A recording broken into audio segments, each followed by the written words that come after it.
ఒక మామూలుగా అందరికీ డ్రీమ్ ఉంటుంది సార్. ఒక పెళ్లి ఫోటో, లేకపోతే కుటుంబ సభ్యుల ఫోటో, లేకపోతే ఒక అమ్మ నాన్న ఫోటో, లేకపోతే కొంతమందికి యువకులకు లవర్స్ ఫోటోనో, లేకపోతే భార్య బిడ్డల ఫోటో చూస్తే ఇష్టం ఉంటుంది. నాకు 10 రూపాయలు పోస్ట్ ఇష్టం సార్ ఈ ఫోటో అంటే. చిట్టిరెడ్డి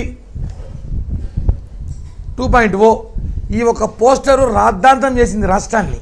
అసలు ఎంత చేసిందంటే ఈ పోస్టర్ వల్ల జగన్మోహన్ రెడ్డికి ఎక్కడ కాలిందో తెలియదు, కానీ ఆయన సోషల్ మీడియా మొత్తం నా మీద పడి 2 రోజులు నానా బీభత్సం చేస్తే ఆ సోషల్ మీడియా ఏదైతే జగన్మోహన్ రెడ్డి మీడియా నా మీద పడిన వాళ్ళు వేసుకున్న కుట్ర, వాళ్ళు నా మీద చూపించిన ఇంట్రెస్ట్ జగన్మోహన్ రెడ్డి ఎలక్షన్ ముందు రోజు చూపించుంటే ఒక 10 సీట్లు ఎక్కువ వచ్చేసారు.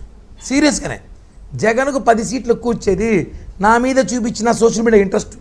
ఏంది సార్ నన్ను ఇన్ని బూతులు, ఇన్ని కామెంట్లు, ఎన్ని తిప్పుతున్నారంటే ప్రపంచంలో ఇంకేం పనిలా ఈ రాష్ట్రంలో ఇది ఒకటే పని అని చెప్పి పెట్టారు సార్. ఎంత దారుణం అంటే అసలు సోషల్ మీడియాని ఇంత చెత్తగా వాడుకోవచ్చా. ట్విట్టర్లో పేటీఎం కావాలంటే ఏమనుకున్నా సార్, వీళ్ళు పేటీఎం కాదు, పేటీఎంకి మించిన వీళ్ళు. రాత్రి పగలు నిద్రపోకుండా సార్ రాత్రి 2 గంటలకు ఒక పోస్ట్ ఇస్తాడు, 2:05కి ఒక పోస్ట్ వస్తాడు, 2:06కి ఒక పోస్ట్ ఇస్తాడు.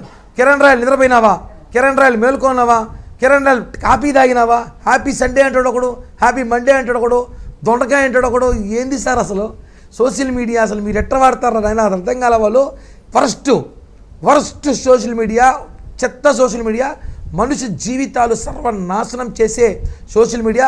ఆ సోషల్ మీడియాని జగన్ సంఖ్య నాకిచ్చేసింది.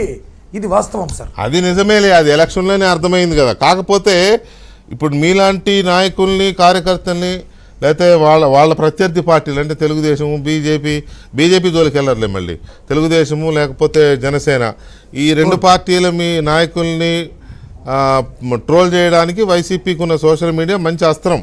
No doubt. వాళ్ళు అసలు మామూలు సైన్యం ఎలాగో వాళ్ళకి అది ఒక సైన్యం.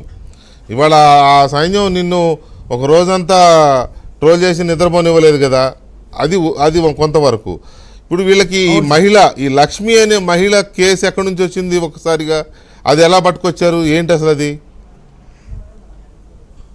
సార్ మీరు ఇందాక మీరు మంచి మాట చెప్పారు. ఈ మహిళ ఎవరినో ట్రాప్ చేసే మహిళను పట్టుకొచ్చి కిరణ్ రాయల్ ట్యాప్ చేశారు. కిరణ్ రాయల్ లాంటి వాళ్ళని ఎంతమంది ట్రాప్ చేసిందో ఈ మహిళ అసలు ఎంత కథ ఏందో మీరు అన్నారు. నిజంగానే నేను కొన్ని మా వర్డ్స్ బాగా చెప్పారు సార్. మీరు చెప్పడం బాగా నచ్చింది సార్. ఈ అమ్మాయి బాధితులు ఈ రాష్ట్రమే కాదు, పక్కన 3 రాష్ట్రాల్లో ఉన్నారు. అర్థం చేసుకోండి. ఈ అమ్మాయి మీద జైపూర్లో అనేక కేసులు ఉన్నాయి, కర్ణాటక బెంగళూరులో, మంగళూరులో కేసులు ఉన్నాయి, విశాఖపట్నం, విజయనగరంలో కేసులు ఉన్నాయి. ఈ అమ్మాయి మీద అనేక